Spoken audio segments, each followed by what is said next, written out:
On n'a jamais eu autant d'atteintes aux libertés publiques depuis la Deuxième Guerre mondiale en Occident, depuis la Deuxième Guerre mondiale. Nos libertés sont précieuses, on a fait des guerres pour les protéger et parfois même pour les affirmer, comme la guerre d'indépendance états-unienne en l'occurrence, qui devait affirmer notamment la liberté d'expression.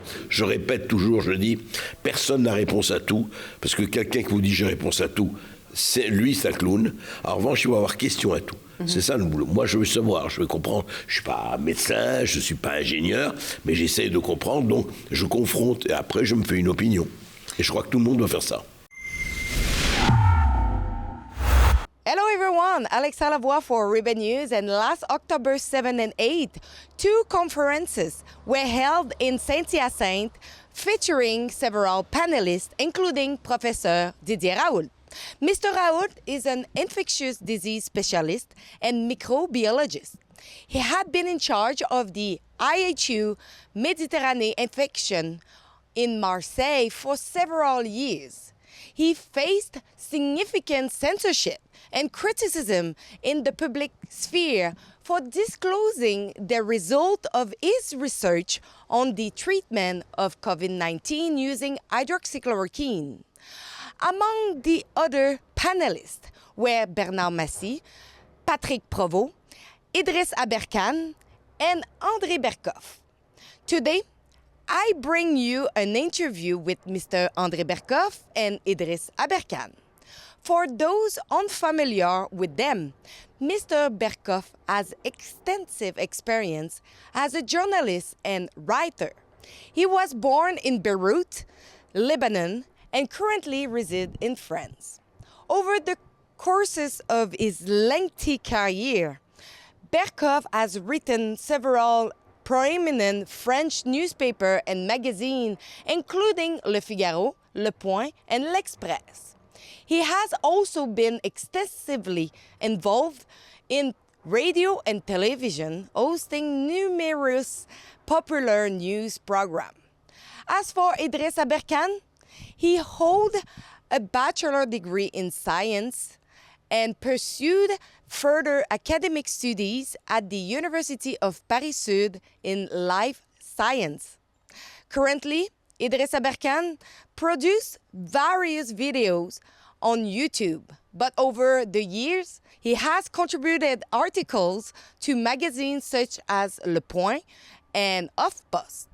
Today, we discuss several topics, including the rise of censorship, journalism in 2023, and the Canadian situation, and the burning issue of the moment, gender theory. Let's check it out. Moi, je suis essayiste, mais aujourd'hui, je suis connu sur YouTube où ma chaîne a plus de 900 000 abonnés. Mais au départ, je suis chercheur et essayiste. J'avais notamment parlé des neurosciences, mais rapidement, comme j'ai été journaliste aussi, je me suis positionné sur le journalisme citoyen. Donc, le grand mouvement qu'on a voulu organiser, notamment avec André Berkoff, c'est de sensibiliser les citoyens au journalisme, parce qu'aujourd'hui, on a atteint une époque où le journalisme ne peut pas être monopolisé par les grands médias. Il faut que chaque citoyen soit journaliste. Il faut que chaque citoyen soit capable de synthétiser l'information, de la recueillir, de la critiquer. Et il ne faut pas que tous les citoyens pensent pareil. Et donc aujourd'hui, mon grand sujet, c'est le journalisme citoyen. Et c'est pour ça qu'on a fait cette conférence aujourd'hui. Est-ce que vous avez des préoccupations par rapport au fait que justement, avec la montée de journalisme indépendant, il y a aussi une augmentation de censure par les gouvernements? Oui, c'est assez remarquable. Normalement, les gouvernements devraient être heureux s'ils étaient vraiment démocratiques et s'ils étaient tous pour la pluralité de l'information et le droit, la charte de Munich, le droit du public à connaître la vérité. Tous les gouvernements, en tout cas occidentaux, devraient être contents de l'émergence du journalisme citoyen. Et ce qu'on a observé depuis 3 ans, c'est qu'au contraire, la plupart des gouvernements occidentaux ont peur de l'émergence du journalisme citoyen. Et ça, selon moi, c'est un symptôme très grave d'une dérive totalitaire, on peut le dire, d'une dérive en tout cas de censure. Et donc, je pense que c'est une très bonne chose que les citoyens s'organisent pour faire de la presse, parce que on voit bien qu'autrement les gouvernements les auraient censurés. Donc les citoyens se sont organisés avant que la censure ne devienne normalisée. Mais on a observé une normalisation de la censure depuis plusieurs années. Est-ce que vous auriez une idée de comment on peut éviter cette censure-là pour justement donner un contre-pouvoir contre les informations qu'on reçoit d'un côté qui est le gouvernement? On peut pas censurer, on peut censurer 1 million de citoyens, mais on ne peut pas censurer 1 million de journalistes. Donc si tous les citoyens font ce que l'on appelle du micro-journalisme, que chaque semaine, ils essaient d'écrire un billet de blog, d'organiser un petit direct sur X, Twitter ou sur YouTube, c'est facile aujourd'hui. On n'a jamais eu autant de moyens, c'est comme l'imprimerie du temps de Gutenberg où on pouvait diffuser les idées plus facilement. Aujourd'hui, un citoyen n'a jamais eu autant de moyens. Vous savez, au Québec, vous dites empouvoiré. Eh bien, un citoyen n'a jamais été aussi empouvoiré, empowered, avec la capacité de faire des directs sur Twitter, sur X, sur YouTube. C'est devenu tellement simple, il faut utiliser ces outils. Donc on retrouve par exemple dans l'anglosphère, vous savez, l'Oscanzucus, donc Australie, Canada, Royaume-Uni, Nouvelle-Zélande et États-Unis, Oscanzucus ou anglosphère. On a observé que les leaders pensaient pareil, qu'on avait Jacinda Ardern et Justin Trudeau qui étaient dans deux pays très éloignés, presque aux antipodes l'un de l'autre, la Nouvelle-Zélande et le Canada, qui pensaient la même chose, qui avaient les mêmes préconisations, qui donnaient les mêmes politiques.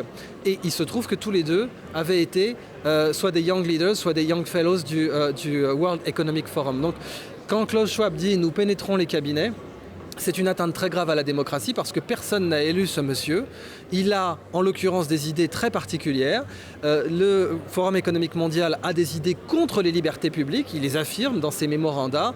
Il a affirmé la propriété privée est une mauvaise chose, la liberté d'expression est une mauvaise chose, la vie privée est une mauvaise chose. Donc on voit dans les mémorandas du World Economic Forum, on voit des pamphlets qui disent « je n'ai pas de liberté, je suis très heureux ». Ça, c'est gravissime. On n'a jamais eu autant d'atteintes aux libertés publiques depuis la Deuxième Guerre mondiale en Occident, depuis la Deuxième Guerre mondiale. Nos libertés sont précieuses, on a fait des guerres pour les protéger et parfois même pour les affirmer, comme la guerre d'indépendance états-unienne en l'occurrence, qui devait affirmer notamment la liberté d'expression. Et donc on ne peut pas laisser un petit groupe de personnes non élues attaquer nos libertés, ce n'est pas envisageable. Et justement, vous êtes français. Qu'est-ce que vous pensez du Canada, de la condition au Canada, de la dérive canadienne? J'ai eu très peur quand j'ai vu le mouvement des truckers. Vous avez eu cette contestation et les truckers ont pu voir leur compte en banque confisqué. D'une part, j'ai été absolument abasourdi de voir le Parlement du Canada faire une ovation debout à un ancien nazi, à un ancien de la Waffen-SS, qui est un criminel de guerre, puisque les textes de loi sur les crimes de guerre sont formels. Quand votre unité a participé à un crime de guerre, vous êtes un criminel de guerre aussi. En l'occurrence, cette personne, on ne pouvait ignorer son passé, et elle a reçu une ovation debout par le Parlement d'une puissance qui a lutté contre les nazis pendant la Deuxième Guerre mondiale. Pour moi, ces dérives sont inacceptables, et qu'on ait d'un côté les truckers qui ont été accusés d'être des fascistes. Certains, dans la politique québécoise et canadienne en général, ont dit que les truckers étaient d'extrême droite. Ils ont affirmé cela sans aucune preuve. Et quelques années après, ils reçoivent un ancien nazi et lui font une ovation debout. Ça, j'ai trouvé ça absolument choquant.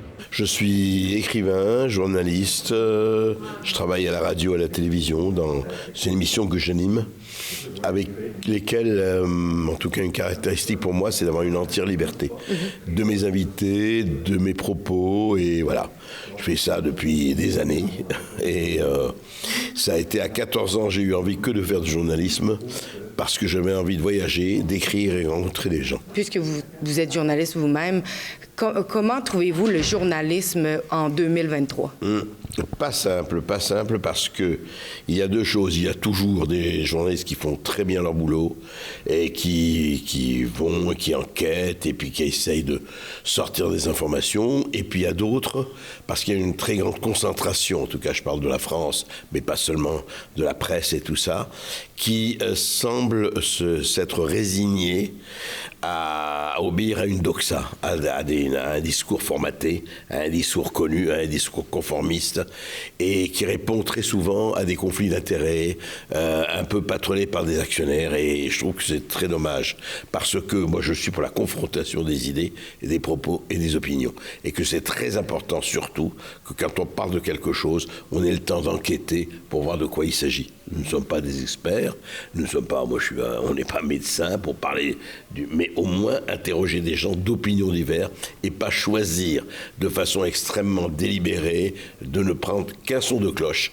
de ne prendre qu'un seul discours, parce que ça, ce n'est pas de la formation, mais de la désinformation. Vous avez, le pouvoir a toujours a tendance, quel qu'il soit, de quelque nature qu'il soit, à vouloir étouffer les gens qui ne pensent pas comme lui. Vous savez, le pouvoir, c'est le camp du bien. Moi, je sais mieux que vous ce qui est bon pour vous. Conformez-vous, faites comme je vous dis, et puis comme ça, on vous laissera tranquille. Il y a 20% des gens importants, les 80%, on n'en a rien à faire, donc on sera tranquille. Et donc, comme effectivement aujourd'hui, c'est sur Internet et sur les réseaux sociaux qu'il y a une immense diversité d'informations, on essaye de canaliser, de resserrer, etc. On le voit très bien. C'est intéressant, c'est-à-dire que je crois qu'il y a une tendance chez les gens à aller chercher un peu partout l'information, les chroniques, les témoignages, et je crois que c'est une très bonne chose. Mais il y aura toujours cette lutte, en tout cas cette tentation du pouvoir à essayer d'étouffer, et ce devoir des journalistes citoyens, des hommes et des femmes de médias, à essayer d'ouvrir le jeu. Je crois que ce sera tant qu'il y aura des hommes et des femmes, ça restera. Vous savez, l'histoire montre très bien, la grande histoire comme la petite histoire, que ce sont les gens qui ont dit non à un moment donné, qui ont dit, écoutez, laissez-moi penser par moi-même, laissez-moi trouver par moi-même et formuler par moi-même, ce sont ceux-là qui ont changé l'histoire, en petit ou en grand. Donc je crois que c'est très important. Effectivement, vous savez, il y a des narratifs qui sont là, mais ils s'effondrent. Rappelez-vous, au début du Covid, tous vaccinés, tous protégés. Au début de la guerre Ukraine-Russie, Poutine c'est Hitler, Zelensky c'est Churchill. Je veux dire, etc., etc. On l'a bien vu, y compris chez vous, il n'y a pas longtemps, à propos de Hitler, mais enfin, passons. Et puis, le réchauffement climatique également, bon, c'est plus compliqué que ça, le CO2. Je veux dire, et écoutez des scientifiques, écoutez des gens divers qui vous disent des choses diverses, et au lieu de dire non, ceux-là sont des charlatans, mais qui vous êtes, je dis ça à ces autorités pour décréter qui est charlatan ou non, non. Vous savez, c'est comme on dit complotistes. Qu'est-ce que c'est que les complotistes ? Ce sont ceux qui dévoilent ce que sont les véritables comploteurs.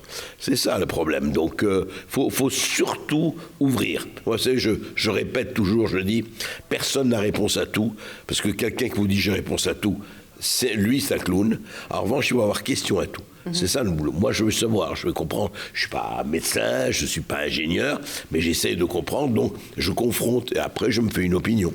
Et je crois que tout le monde doit faire ça. En fait, justement, j'aimerais avoir votre opinion sur un sujet très chaud de l'heure, qui est les soulèvements qu'on voit arriver un peu partout, dans les pays surtout industrialisés, par rapport à la théorie du genre dans les écoles. C'est quoi votre position et qu'est-ce que vous pensez de ça? Mais personnellement, je vais vous dire ce qui me gêne profondément, parce que au départ, on pourrait dire, voilà, mais moi, je suis libre. Si j'ai envie d'être un homme, une femme, un chat, un arbre, un fourmilier tamanoir ou une chèvre, c'est mon droit. Sauf que ce qu'on oublie, c'est que derrière ça, il y a une volonté d'oublier la biologie. De dire, nous ne sommes pas des êtres. Or, la biologie, ça fait partie, on est fait, un homme, une femme, on est fait, c'est pas une question de différence, c'est qu'on est fait différemment. Regardez ce qui se passe, je vous donne un exemple très précis. Le sport féminin. Qu'est-ce qui s'est passé? C'est que quand Joe devient Emma, Joe était 430e au tournoi de natation. Il devient Emma, il participe à la natation féminine et il gagne, évidemment. Et je ne parle pas de la boxe, et je ne parle pas de la lutte. Évidemment, il y a quand même des différences physiologiques, des différences...